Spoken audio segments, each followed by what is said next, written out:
Climbing faster is on the top of the goals list when I talk to many athletes about what they want to improve on in their cycling journey.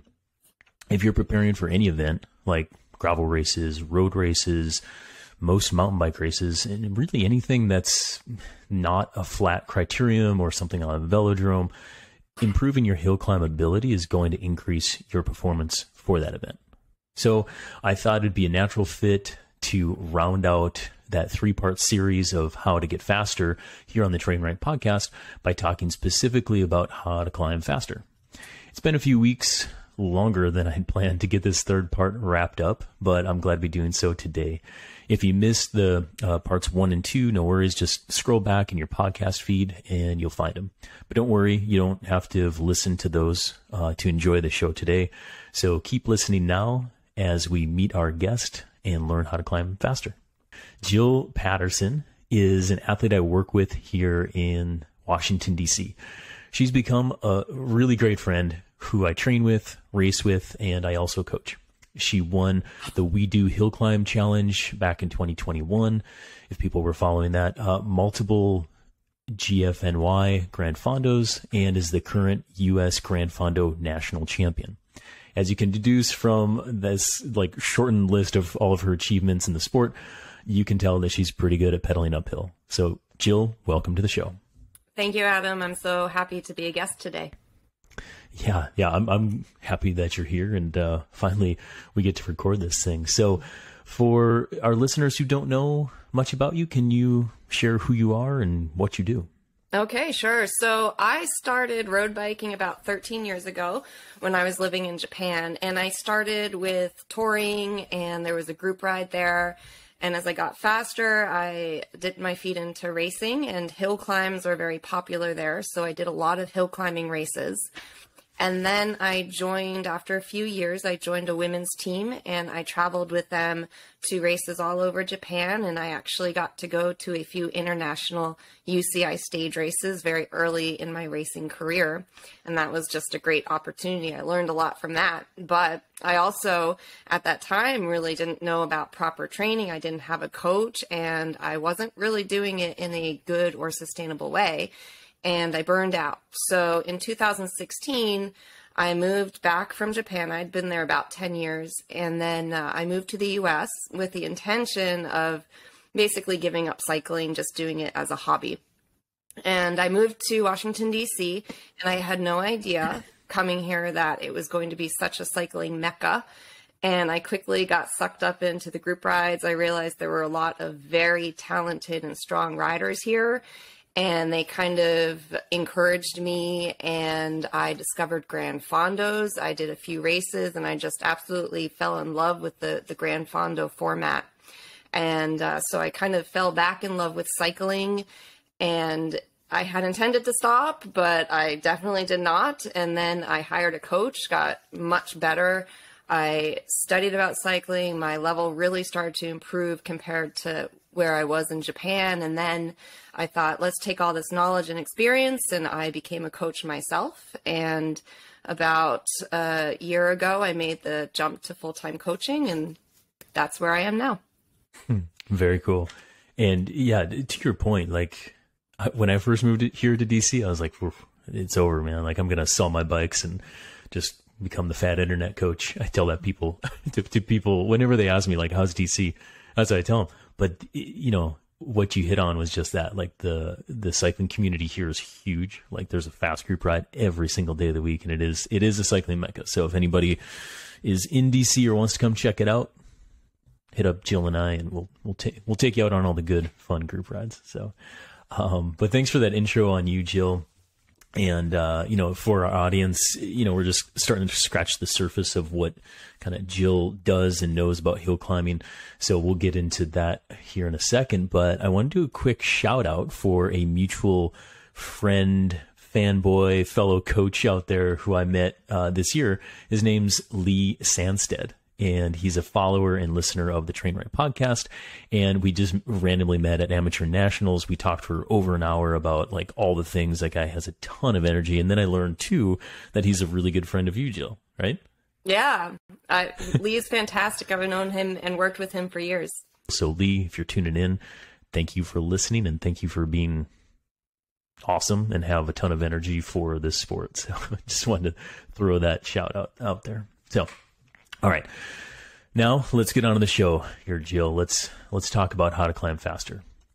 When I was shaping up this episode, I was trying to just like boil it down into like 3 things if I could. And when I think about how to improve someone's hill climb ability or getting you faster on a hill climb, the way I kind of like reduce it down to is pacing, increased power to weight ratio, and really like wise equipment choices.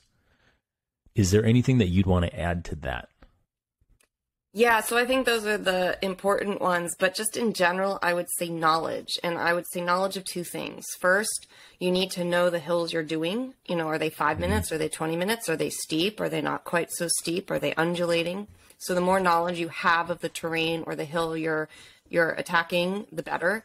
And then also knowledge of yourself and what you can do for X amount of minutes. Are you a steady state rider? Or do you prefer more undulating pace? And I think we're going to get into that a bit more. Those are really excellent points to bring up because knowing the course, you know, and we'll kind of get into like how you're looking at some of your courses and stuff like this. But for a lot of pros out there, they'll recon courses, routes, and hill climbs either, the week of several times. Say if it's a cross-country mountain bike race, we'll go spend several days on a course before we actually race it. Or there'll be months and years ahead of time, like Tour de France or World Championships. They'll spend significant amounts of time, just reconning certain parts of the course, including hill climbs, to really get it down so that they understand and get that knowledge. So if we start with pacing, when I say pacing, like what would be a good working definition, Jill, that you use maybe working with your athletes, or how you think about pacing for a hill climb? Well, it really depends on how long the climb is, and you need to pace yourself to be able to basically not burn out before the end of the climb. So how you're going to pace a 5-minute climb versus an hour-long climb are very, very different. Yeah, exactly. And I'd say like, because you have that, the effort and the duration or the length, it's more like an appropriate output for the length or duration of a hill climb. And I also want to add, maybe it's not just that one hill climb. If you're just doing one, great, go all out, burn all your matches by the top. That's a great way to approach it. But if you're in a race and you have 10 hills to climb, you don't want to do that on the first hill. So you have to think of the bigger picture too. Exactly. Yeah. It is about that big picture, right? Like spanning the course of a whole day, or that hill climb itself. So if we keep on like reducing down, and you do think about like an output for a certain length, and let's just think of like one hill climb, maybe your we do segment or something like that. When you're planning a pacing for a segment or the length of a hill climb, give us some insights into how you start thinking and plan for a QOM. Okay. So I've actually gone after lots of QOMs. They vary from, 5 minutes to 4 hours I've done before. Mm-hmm. So, and those are all hill climbs. So I find Strava to be a very, very good tool. I'm on there a lot, and I look at the leaderboard. And I look at the people who are at the top of the leaderboard. I look at the watts they put out. If they don't have watts, I look at the time. And then I'm also looking at the grade of the climb. And I like to know, okay, roughly how long might this climb take me? And that depends on the power I can put out and literally how long the climb is. So I'm looking at past climbs I've done at similar grades. I'm trying to find similar ones, and if I can match that power, and then I compare that power to the power that the other women put out, and specifically the power to weight ratio, because it can vary. So it's just kind of going back and forth a lot, and really paying attention to the grade and the length of the climb. Yeah, exactly. So you're out gathering data and essentially maybe translate it into what you can do for a certain power duration, so to speak. Correct. Yeah. And I was in France this past summer, and I was looking at some QOMs. When I was in southern France, those were less ridden hills, and there were some that I knew I might be able to get the QOM. So I actually did go for those QOMs. And then others, I looked at the leaderboards and I realized I can't get those QOMs. So I actually didn't even try because I didn't want to burn my matches. So I try to pick and choose because you've limited, QOMs you can go after on a trip. If you're doing these max efforts, you're going to burn out after a couple of those max efforts. So I did try to really save them for the ones where I actually had a chance of getting a QOM. Yeah, for sure. When you're going for a QOM, I mean, I'm guessing, we talk about rate of perceived effort I do that obviously with you, with my athletes, and we've talked about it on the podcast before, a scale of 1 to 10, 10 being a max effort and, 1 being a super easy effort. When you do QOMs or KOMs, we're talking like a 10 out of 10, right? That is correct, but you have to think about if it's a longer hill, you're probably not going to feel that 10 out of 10 until you're towards the top. And you should not be feeling 10 out of 10 if you're on a 30-minute climb in the first 10 minutes. If you're at a 10, that's not good. Okay. But if you're doing like a 5-minute climb and you're at a 10 at the start, maybe that's okay. You can sustain that. So be careful with that perceived exertion. You do have to kind of keep an eye on it based on the length of the climb. That's exactly my point. Yeah. Because I was going to say, whether it is that 5-minute climb or the 60-minute, like, it's a max effort, but it is a max effort for that whole duration. So again, kind of thinking big picture, but also the context that we're rolling into this. So as we start, we're kind of like shaping up like how to frame and plan for these hill climbs. And the other thing that goes into pacing when I think about it too, is like, we don't have the perfect, 10-mile, 20-mile hill climb in Colorado or California at 3% grade all the time. We definitely don't have that out here on the East Coast. So when I think of, when a hill pitches up and comes down, it's like, I call that the nature of the hill climb, or it's undulating versus steady. So when you're looking at a QOM and you see the gradients kind of pitching up and down, or more of a power punchy hill climb, how do you plan for that versus something that's just more steady? And where would you say your strengths lie with that? Okay, so my strengths definitely lie in the more steady climbs. And for many years, I basically targeted longer road climbs, and they do tend to be a bit more steady. So I was able to do that. And then I did the We Do segment, which was very interesting because that was gravel. And I went and I tried it 3 times. And I knew it would take me about 20 minutes, and I knew the max power I could put out for 20 minutes. And the first 2 times on this climb, my average power was about 10 or 15 watts below what I thought my max could be. And I was very frustrated because I didn't understand why. So I thought about it. What is different about this We Do climb versus the road climbs that I've been doing and I'm used to? Well, this was gravel, and gravel roads are much more pitchy. They're much steeper at points, and then they have flatter, and then steep, flat, steep, flat. So I realized that on this gravel climb, unlike road, I was putting out much higher power at times. Like, let's say I was trying to aim for 270. Well, I would go to 315 at times because the road pitched up. So my third attempt, I thought, okay, I'm really going to pay attention to this power, and I'm going to try to simulate what I'm used to doing and I'm best at road climbs.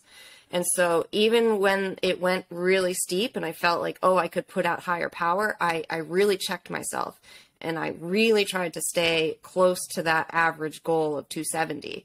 And lo and behold, it was so interesting. As I got towards the top of the climb, my power did not fade. It stayed steady at 270, and I was able to keep it up. So I really learned so much from doing that. I realized, okay, I am a true steady state rider. And if I dip into that VO2 or anaerobic, like 2-3 times, that's going to burn me out. So I'm better at staying below it. But I do train athletes who, if you ask them to do a steady state effort, they can't do it for more than 5 minutes. That could be physical reasons. It could be mental reasons. They just get bored. I literally have some athletes tell me, Jill, I can't do longer than a 5-minute interval. I can't focus. So I try to find ways to get them to be able to do longer intervals, maybe adding some surges here and there. And so there are some riders who will do better with a surgy style. So you need to know your own style. physically, but also mentally, what are you able to do best? I think with that we do segment, I meant to go back. I meant to look at that again before we were talking about it. But if I recall, like you traveled down, you did it. I looked at the file and I made like a few circles where I was like, burning some matches there. And I knew that you're just like more of a steady sort of person. And the plan essentially was, well, you're going to have to crack some eggs or, burn some matches while we're doing this, but lean into your strengths, Jill, and just kind of like keep a steady pressure on it, steady pressure. And that, you nailed it after that. And I think it also relates to like Hamburg that we just did this past weekend, right? Where everybody just like went flying up. And I was just hovering by you because I was like, the plan was to hang together, ride the whole thing together. And it was like the first third, a bunch of people just blasted up and we were catching people left and right, just like steady as she goes. So I think like, again, when it comes to pacing, I would argue that steady as she goes is probably like the better option for this, but also knowing yourself, knowing thyself, and knowing if you have more anaerobic ability versus not, that can play to the cards, a little bit more there, because I think that, I've got riders and I've seen riders, they get on hill climbs or whatever. It's just like, they can tolerate a very high, call it normalized power, or a lot of surges throughout a hill climb, which would pop you, it would pop me, but they can definitely handle it, and they should definitely do that more. So what are some metrics or what's some data that you're looking at to like encourage a rider to drill it hard, maybe and lean into their anaerobic side on some of these hill climbs? Like what's a metric you're looking at, and what sort of hill climbs would that be? Okay, so two metrics. I would look at literally what they've been riding and training. If they have not been training that anaerobic surging much, I would not encourage them to go do a hill climb and suddenly tap into that. Their body probably would be in shock and they wouldn't do it well. If they have been doing a lot of that, then there's a good chance that they could probably do well with a hill climb with that. I also look at the FRC. Mm-hmm. And if they have a higher FRC, that means they sort of have a higher battery that they can go tap into above their FTP, and they can dip into it many times. So riders with a high FRC, or even high sprint and 1 minute power might do really well tapping into that and doing a more undulating pace on a climb. That FRC number, it is pretty interesting because that's indicative of that anaerobic battery like Jill was talking about. I would say not all the time, but like a bigger rider will usually have, like if they have a high FRC, they will normally be a little bit bigger of a rider because they have more muscle, they have more glycogen, and they can do that. Which then normally bigger riders aren't the greatest hill climbers all the time. However, you can hit that kind of like good middle point with a, fairly high FRC. Maybe you're a bigger rider and you can tolerate those punches. And I think it goes back to, what Jill was saying before. It's just like, know yourself, know what you can do through training, before you maybe get out there to that race and actually hit that hill climb. Work with your coach to figure that out. But it's an experiment. It's a process of kind of learning yourself, and you only do that through training. You'll develop it through training.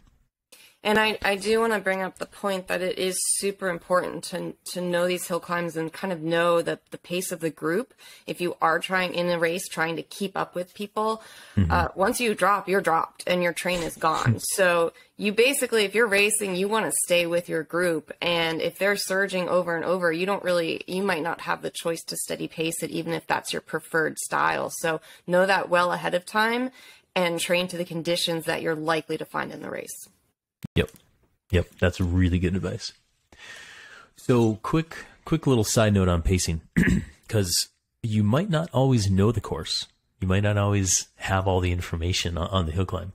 So Jill, what do you do if you don't know what's coming? Well, this actually relates to kind of what I just said. If you're in a race and you're with a group, I think just try to hang on to that group, because your options are either you drop off and you just do your own thing, and the likelihood of catching up with the group doing your own thing are rather low once you drop off. Yeah. And once you're dropped, your train is gone. You lose that drafting benefit. The other option is trying to stay on and maybe burning a couple matches. Well, there are two possible outcomes of that. You either burn the match and you drop off and you're back at, you would have dropped anyways. So you're done. Or you burn the match, but you magically stay up with them and you keep the group. And that's the best option. That's what you want. So if you're in a race situation and you are with a group, I think just kind of go with that group and throw don't pay attention too much to the power you're putting out. Just, you got to do what you got to do. Mm-hmm. If you're by yourself and you're on a climb and you really have no clue how long this climb is, I actually don't really recommend going by power, because you don't know, is this a 3-minute climb? Is this 20 minutes? I don't know. So I would go by perceived exertion or heart rate. Going by heart rate is a great one. If you can just kind of stay a little sub threshold. If it's a 5-minute climb, great, you'll get it up, but no problems. Even if it's a 30-minute climb, you can probably do that. And then when you see sort of the top of the climb, that's when you can let your heart rate go max and kind of blow up and then recover when you're going down. Yeah. Yeah. And I think like, here's a classic example is when we have a good mutual friend, his name's Camilo. And if he creates we say, hey, we want to do a long ride on the weekend, and I'm on it. He'll create a huge thing. And of course, lazy Coach Adam over here, who kind of skimps on his volume rides, will show up and be like, how long is it? I'll say, 4 hours, maybe 5 or something like that. It turns into 6, sometimes 7. And I don't know what's coming, because I either didn't load the chart or I don't really care. So I get on these hill climbs all the time, again, I'm lazy and I know I could probably do this better, but like I get on hill climbs and I'm just like, you know what? I'm going to do my pace. I know they'll wait for me at some point. They're not going to lose me. And I just hit my, I kind of stick to my strengths. Like I don't worry too much about it. I know that perceived effort of like 7 or 8, I can sustain that for a longer period of time, which is like medium hard. And I think like when you don't know what's coming, I think that medium hard, and just don't blow yourself up. Don't burn all the matches. If it's a non-race scenario, I think that's like a very good one. If you're just in the middle of nowhere and you don't really know what's coming, go medium. That's my advice. Yes, agreed. Because you got to get home too. You got to get home. Say you don't know what's coming, Jill. You hit a hill climb. It's super hard. You're trying to keep up with your group and all the pain, all the RPE, 10 out of 10.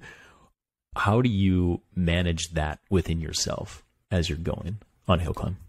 Yeah, so that can be a huge struggle for people. And I'm glad you bring this up, because we tend to focus so much on the power and the numbers, and riding well and hill climbing is so much more than that. So I do rely a lot on mental strength, and I'm constantly trying to find new tricks to keep my mind in the game, because if I have a weak mind, my body will also be weak.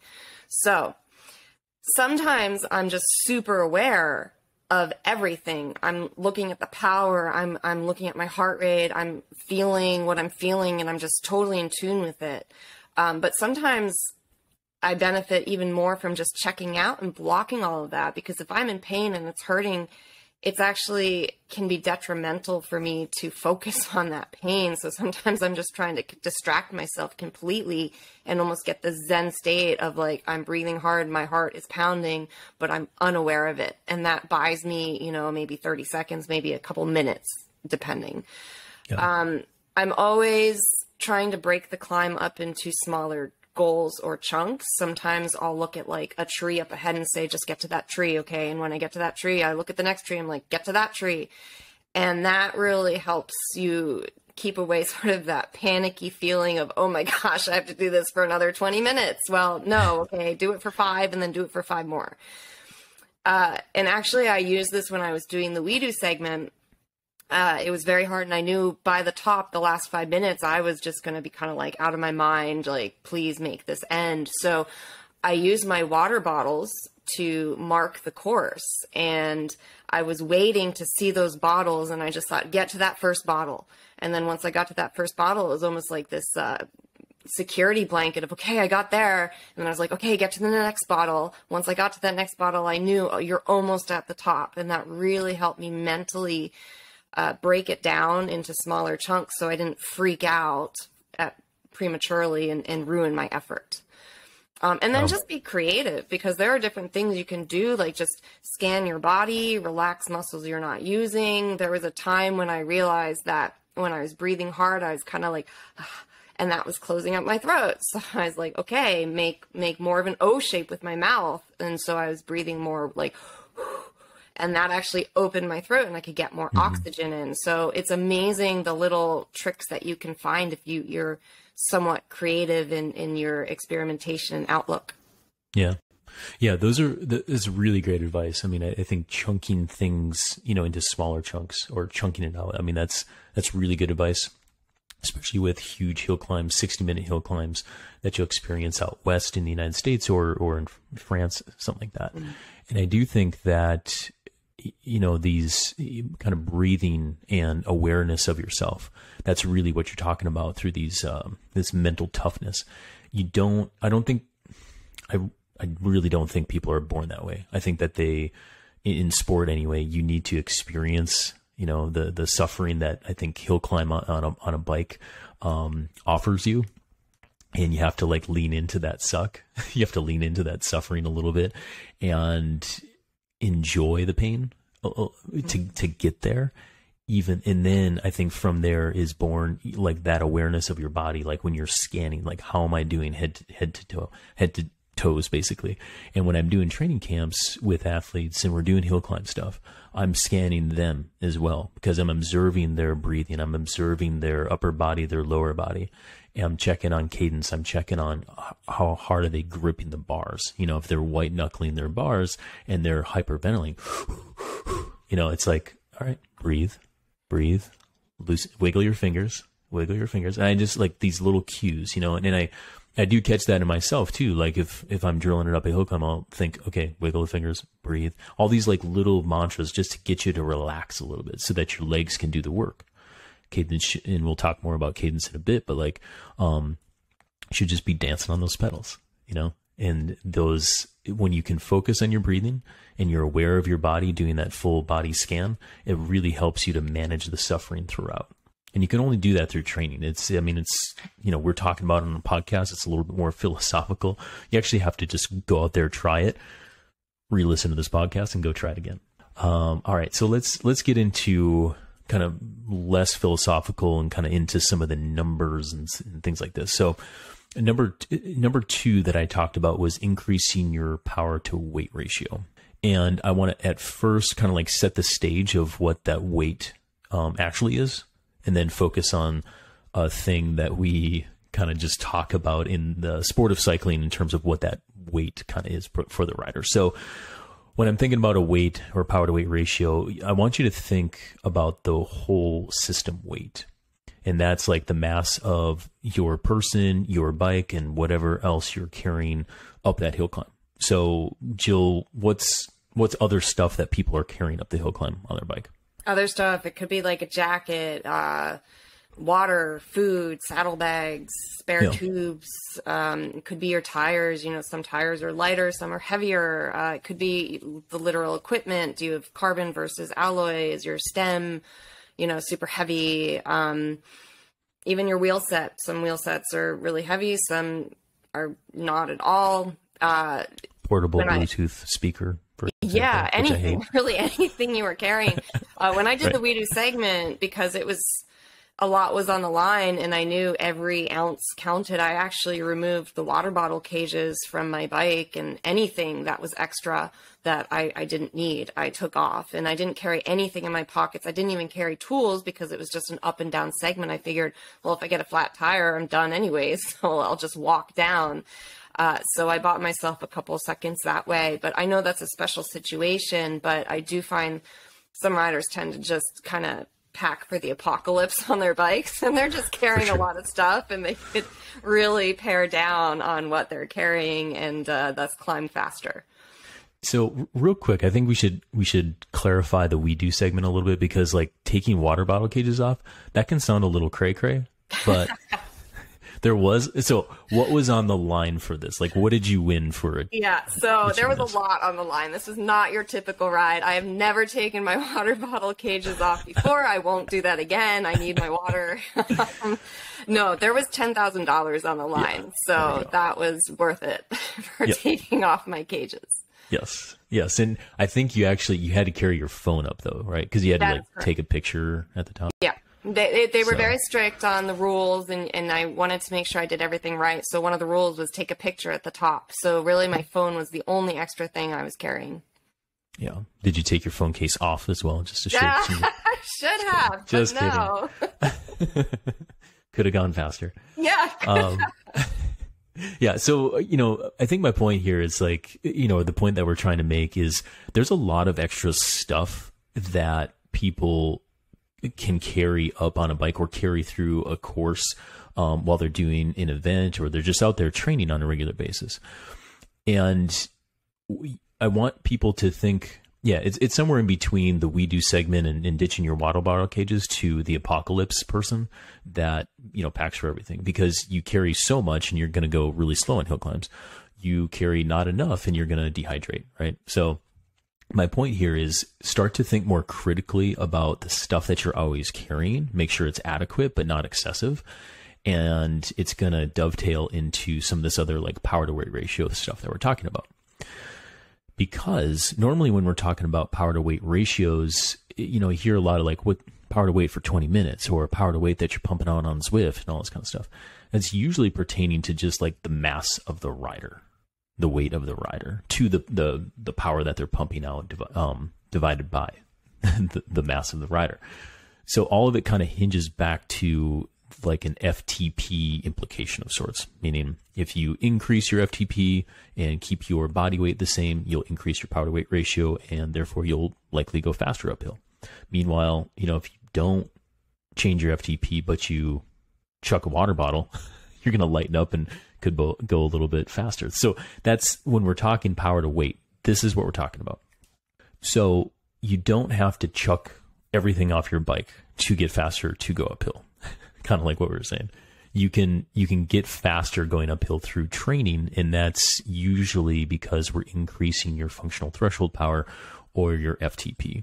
So, Jill, if you're working with a rider and you want them to go uphill faster and you're going to focus on FTP, are you even going to talk about like that system weight at first, or are you going to focus on intervals? Like what would be your go-to thing to start first with an athlete? So my philosophy is I want them to be aware that yes, it matters. System weight does matter, but ultimately it's the strength of the rider. So I do not push the weight. I do not encourage my riders to lose weight, whatever weight they're at. And if they want to be at that weight, as long as they know the implications of that weight, great. And we focus on making the rider stronger. And actually, it's interesting. When I was riding in Japan, I was probably 10 or 15 pounds less than I am now. And, I was strong on hills, but I had the endurance to do maybe one 15, 20-minute climb, and then I was done. Like I was too thin. I didn't have enough reserves to do more.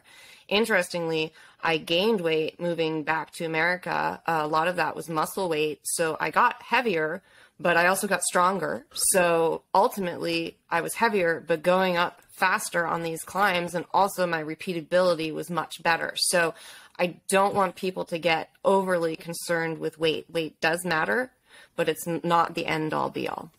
Yeah, 100,000%. And I think, FTP, increasing your FTP is probably the best bang for buck that is also safe to do to go faster uphill. Because, simply put, if you increase that power that you can sustain for, 30 to 60 minutes, that is the best. And then you can start kind of shaving a few things off your bike here and there. But then, you start losing weight. That's energy, just like you talked about for these hill climbs. And that is, we carry the same philosophy. We've never actually talked about it, but I'm the same way, where I just if anybody has weight loss goals too, I'm just let's focus on training and we'll talk about weight loss later.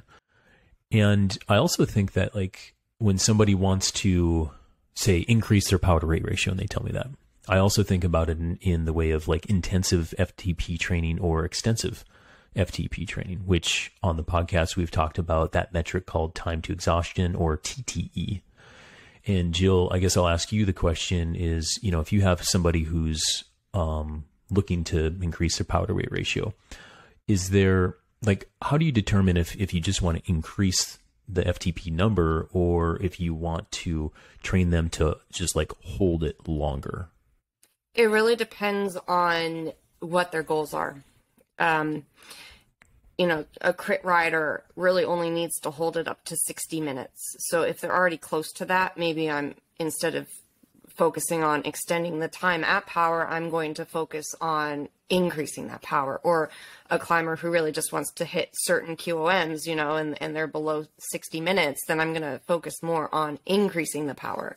But if I have a rider who wants to do Gran Fondos or 100-mile races, I would probably focus a lot on extending that power so they can stay fresh for those longer climbs and for the entire event. Yep. Yeah, straight up, for sure. And I think too, it's like, even if you don't have an event on the horizon, I'm going to kind of do both as we go. Like, we're entering this time period where a lot of people have fitness, they still have like some motivation before the holidays come. And sometimes I'll just kind of play with extending that power duration out and then increasing a little bit, extend it out. So you're kind of doing both at the same time. I would say, when you do a good job of that and stair step everything up, into the future, you can then, like what Jill was saying, is you can then specify based on that, the athlete's individual goals of if you need more FTP or just longer FTP. So yeah, that's a perfect way of doing it. And I think the main point on this FTP implication is, like, you can increase that FTP number, keep the system weight the same, and you'll go faster. Meanwhile, you can also increase TTE and you'll go faster over the long run. And also, all this comes through proper training. You can decrease weight and not change your FTP, and you'll go faster. But I think that is one of the more unsafe versions of it, because if you're somebody like Jill, who's pretty lean already, there's not much weight to be had there. If you know that you can shave off 5 pounds and you'll be more comfortable, sure, then the weight loss is a pretty good option. Yeah, but overall, I had an athlete. He was a bodybuilder before he was a cyclist, so he could lose weight like very, very well. I mean, he knew how to do it, because for his competitions bodybuilding, he would lose 5-10 pounds in a week if he needed to. So he wanted to lose weight for cycling, and it was interesting. I told him, okay, there will come a point where you see negative returns, and we need to be careful of that point. So he lost, and all of a sudden I could see it in his training. Yeah. And he wasn't recovering. He wasn't hitting the numbers. You could tell his attitude had changed. Like, he just wasn't happy to be out there training. And I told him, you've reached that point. You've gone below. You need to gain some weight. So he ate a little bit more, gained a little bit more back. And then he found, okay, that is the best place to be at for him. It's a precipitous fall. Like, I've had riders like that. I've had myself like that too. It's interesting. I don't encourage it, because again, like, it's not that safe, but it is interesting because, and the reason why it happens, I think, is like you start losing weight, right? You go faster and people say, oh, you're so fast, right? And it's kind of like, it sharpens that knife, right? It makes you want to lose more weight so you go faster. But then once it hits, it just seems like it's a week or a day, and all of a sudden you're like, what the heck? And I'm glad that he, came back from it, because that can be sometimes tricky for people. Yep. Yeah. Thanks for sharing that. Yeah, so I think with that FTP, and I've got a few questions here for Jill, where we'll talk some specifics about how to actually increase FTP or TTE. But the concept of just like, you can keep your body weight the same, or your system weight the same, and play with that FTP, and that's really going to be the thing to focus on to get faster on the hill climbs. So we're kind of beating around the bush with some of the equipment choices that you can make to wisely, I would say, have a good bang for a buck on the system weight. And we named some of that stuff before, but really on the bike, it's a frame, it's the wheels, it's the tires, there's some gearing implications. But question to you, Jill, like, down to brass tacks, when it comes down to equipment, where would you stick most of your money? Where would you put your money that would make the most sense for a hill climb bike? For me, I think a wheel set would be the best choice. In fact, for my bike, I have 2 wheel sets. I have my everyday wheel set, which is a little bit more aero, a little bit more deeper profile. And then I have my hill climbing wheel set, and that has better gearing. It has an 1134 on it, so I can really, get the cadence I want. And just, it's a lightweight, responsive, great for hill climbing wheel set. Yep. Yeah, that's exactly what I would say too. And I think for our listeners who, like, if anybody's like stressing out about like all the things, I would say always stick to your budget, but get a decent, like, middle of the road frame and group set and all this kind of stuff. But yeah, stick some money in the wheels, because that's rotational weight. It's stiff. That's going to perform for you a lot better than spending an extra $2,000 on the frame, for example. And an aero frame is not really the greatest for climbing, for example, like if climbing's your focus. Also, Jill talked about gearing. You mentioned 3410. Is that what you have on? I have 1134. 1134. So you're running Shimano? Yes. Yeah. Okay. And so quick hack on this is, like, a lot of people might be running like 1028, or I'm better with SRAM gearing than I am Shimano. So I'll speak on that. You can talk about Shimano norms. But in SRAM, like a 1028 or even a 1026, especially like on, flat terrain, all this kind of stuff, I think that gearing is, because gravel is kind of pushing this, but you're starting to see more cassettes that are like a 1030, 1033, or even up to a 36. The quick hack is go up a little bit, especially if you're doing a ton of Gran Fondos or just fun hill climb routes on the weekends with your friends. Like, having shorter gears, or let's just say more options of gears, is way better than the opposite. And Jill, why is that? Like, why is having too tall of gears a bad thing when you hit a hill climb? Yeah, because you're saving your legs. Like, I like to break it down into kind of like, this is a very simplified version, but you're tapping into 2 systems, either your muscular or your cardiovascular system. If you're bogged down in your gearing, you're really grinding your muscles and you're using them a lot. If you're doing Gran Fondos and you're out there for 100 miles, 5 or more hours, if you're mashing your muscles early on in the race, you're going to burn those out prematurely. And that's really, you're going to feel the consequences of that a couple hours down the line. So if you can sort of pick and choose when you tax your muscular versus your cardiovascular system, that's awesome. If you have bigger cassette on back, you can spin a little bit more. You can transfer the load to your cardiovascular system a bit more, and you can share it a little bit more evenly between the 2 systems. And basically you can preserve your body a little bit longer and have, strength up until the very end of the race. Exactly. Yep. And I think an extreme version of this is when a lot of people do Zwift, right? So they get into a Zwift race and say, they get either like really tired, or they drop their phone while they're in the group ride or the race, and they have to like unclip, go down and start pedaling again, maybe during this is like more during an interval, for example, where in erg mode, and that gear is super tall, and say you're trying to chase like 250 watts and you try to pedal from 0, and you're bogged down. You can't turn it over. And when you hit a steep hill climb like that, and if you don't have the gears, you're bogged down. You can't turn the legs over. You're using too much of that anaerobic muscle or the fast twitch fiber to do that, and it'll burn up.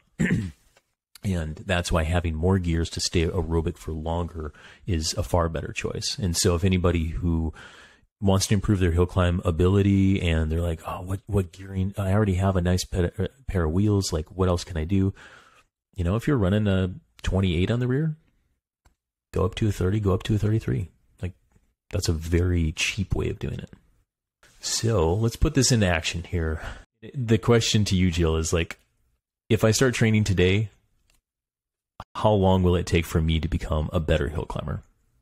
Yeah. So of course, us coaches would love to say it depends, and it really does depend. It depends on the length of the climb. Like, if you're targeting a 5-minute climb, you might see results a lot faster for that. But if you're targeting like a 2-hour climb, that's just kind of a steady state effort, and that might take a lot longer to see improvements there. But in general, physical gains take about 3 to 6 weeks to see. So I think you could definitely feel some progress and see some progress within about a month. Yeah. In grand scheme, and I agree with that. Grand scheme of things, that's not a ton of time in the endurance world. And so, when you're kind of a beginner and you're just starting out, you'll see some gains, fairly quickly. And that's a really good thing. So just be patient with it and realize it's not like a tomorrow sort of, I get better just because you went and did one hill climb, obviously. But for those beginner riders, they want some go-to simple workouts to do. They've been training for maybe a year or two. What would you recommend for like a simple go-to workout like that? And how many times should they do it per week? Okay. So again, it really does depend. I'm going to talk a little bit about when I wanted to get better at a 20-minute hill climb, because I was targeting a race, and the first and most important hill in that race was 20 minutes. So I knew I had to improve my time there. So the trick is break it into smaller portions. So for me, I was targeting 20 minutes. Well, I knew that if I rode a 20-minute climb, I could hold about X amount of power. Like, I was riding at that time, I had power. I wasn't really training to power, but I was aware of the power I could put out on a climb. And I knew I sort of had the ceiling where I'd settle into it and I just couldn't get above it. So I wanted to be able to get above that ceiling. So I broke it into smaller portions, because you can't just say, okay, I'm going to climb for 20 minutes above that ceiling. That's too hard of a goal. So just like if you're climbing a hill and you break it into smaller portions just to get up the hill, that's how I want you to train for the hill climbing also. So I broke it into 5 to 10 minute segments. And my goal was, okay, bike for 5 minutes higher than my ceiling. And that's how I started. I just went up hills and I was like, okay, I know that I can normally hold 250 watts. That's sort of my comfort level. I want to try to hold 260 for 5 minutes, and then I would completely blow up, but that's fine. Like, that was the goal. And I just repeated that over and over and over. And then I was like, okay, well, now I'm comfortable holding 260 for 5 minutes. Well, let's try to hold 260 for 10 minutes. So I was increasing both the watts and the time. And I would say you could do this maybe twice a week, a hard workout like this. Some people might be able to do it 3, but that is pushing it. If you do it 3, make sure all your other rides during the week are pretty easy, because you really are pushing into this higher level that your body is not quite used to. And to put it in technical training terms, you're probably biking in VO2, and VO2 workouts are very taxing on the body. So you don't want to overdo them. Yeah. Yeah, that's it. And when you're talking on simple terms like that, and kind of reaching for, the ceiling and doing 5 minute, hard intervals, you gotta be careful with those, because that'll definitely add up. And if you're a beginner and you're chasing that, do that twice a week. That's, and probably like even to start with 3 by 5, to your example, if you're training for, 20 minutes, 3 by 5 is very adequate. And build yourself up, just like you talked about, progressive overload, 3 by 5, 4 by 5, and just keep on kind of adding some duration to it, total time and zone sort of duration. And then you can add a little bit more duration to each interval. Yeah. So that's a really good way of doing it.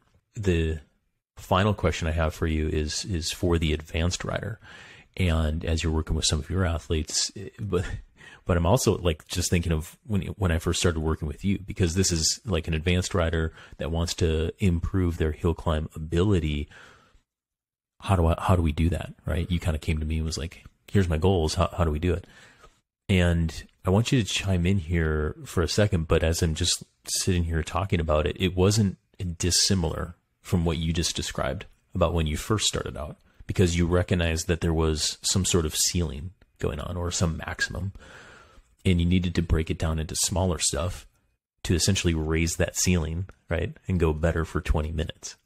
Now, you and I both use WKO5 analytic, a fairly robust analytical software system where we can find these edges of the physiology of the glycolytic energy system, VO2 max, and all this kind of stuff to do that. And that's exactly where I started. I started to, we did a field test. I saw what she could do for 20, 30 minutes, what she could do for 5 minutes. And I started to play with, how could I manipulate those?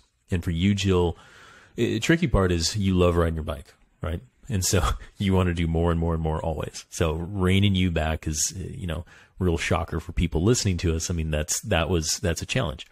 However, when we're doing VO2, when we're doing power at VO2, like power intervals, in trying to raise your ceiling to get you to have more FRC, more anaerobic battery, if you will, that did translate into more FTP, which was great. So for the advanced rider who has known their kind of hill climb ceiling for a while, what is a go-to workout that has either worked for you or you would recommend for them? And how many times per week should they do that? I would love to recommend 3 workouts. Sure. I like the shorter VO2, which is about 3 minutes, because that's really working on max power. And that's probably going to be closer to the 120%. Mm-hmm. And when you're doing VO2... Of FTP. Yes, of FTP. And when you're doing VO2, you want at least about 15 minutes. You can go up to 20, maybe even more of that. So if I was doing 3 minutes, I would probably do 6 or more of those repeats, and I'm going to try to keep them up at the upper end of FTP. That's just for kind of like brute strength. Yeah. Then I'd like to work at the lower end of FTP, and that's going to be like the 5-minute intervals. And I would do 3 or 4 of those at the most. And that's probably going to be hovering more around 105%. You can push it a little bit, just be careful. You're really playing 5 watts in VO2 can be a lot. So you're going to learn your profile, what you can hold for 3 minutes versus what you can hold for 5 minutes. And it might be, 10, 15, 20 watts difference, but that's a huge, huge difference. Mm-hmm. So those 2 workouts are fantastic. And then the third workout you had me do was just work at FTP. And that was like do 3x15 at FTP. That's very, very hard. And that was sort of extending the time. So between all of these, I had the VO2 building the power for 3 minutes, and then sort of the VO2 like mid-range power versus length, and then the FTP to kind of build on the length. So I was playing with it in all 3 ways, kind of bringing it all together. But I wasn't doing these every single week, because if I did those 3 every week, I would burn out. So I would probably pick 2 of those per week and just do them for about 3 weeks, and then take a rest week, and then reassess and see where you are and if you have any gains. Yep. Very, very simple. But I liked your analogy of like wherever that ceiling is, and let's try to increase that, right? And then how long can I hold this? Okay, now we go back. Now we see how long we can hold that. And it's really getting back to that intensive versus extensive FTP training that we've talked about on the podcast before, that you and I have done in training before. And that's a really good way of looking at it. And I think, also to knowing yourself, knowing the phenotype of your rider. With Jill, she's good at longer and steady. So I knew that I didn't have to worry about that too much. I needed more power. I needed more anaerobic power to raise the ceiling. And so as you're shaping up, for the listeners listening, as you're starting to shape up, how do I do this? Sometimes increasing your FTP is not go increase your FTP. It's something else, right? You come at it in a different way.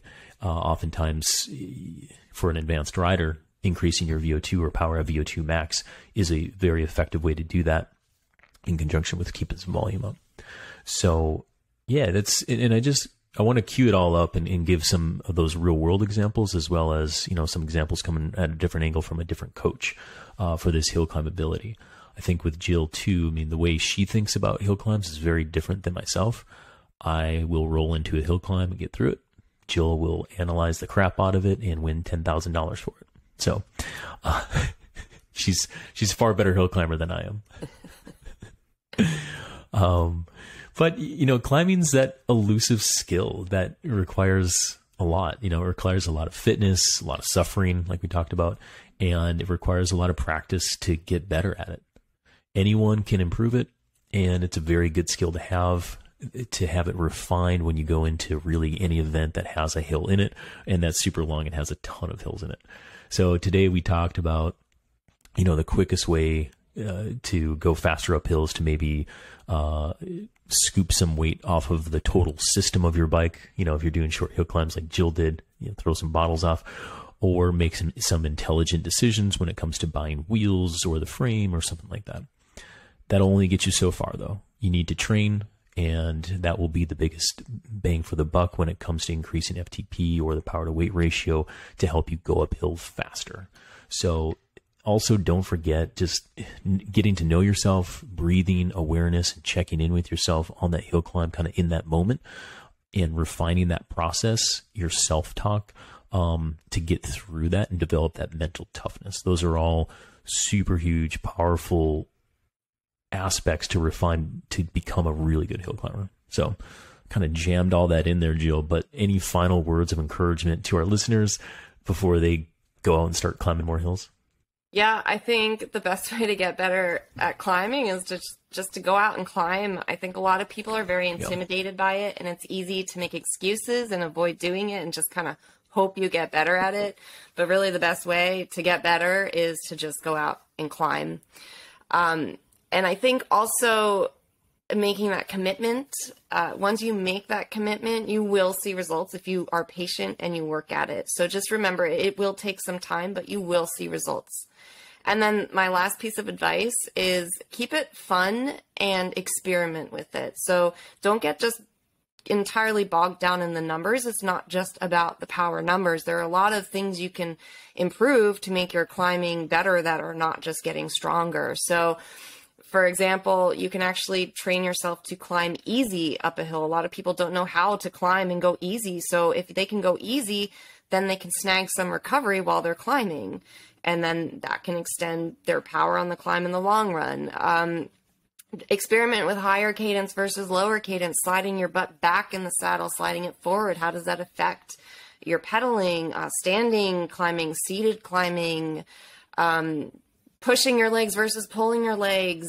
There's so much you can play around with, and that can extend your endurance on the climb. You know, if you're getting tired doing one thing, you can switch to another thing. And then of course, practice with your mind and how to find that peace and that calm and that way to keep going. Those are some great final words. And Jill, thanks for the advice. Thank you for the time today, for joining us here on the podcast.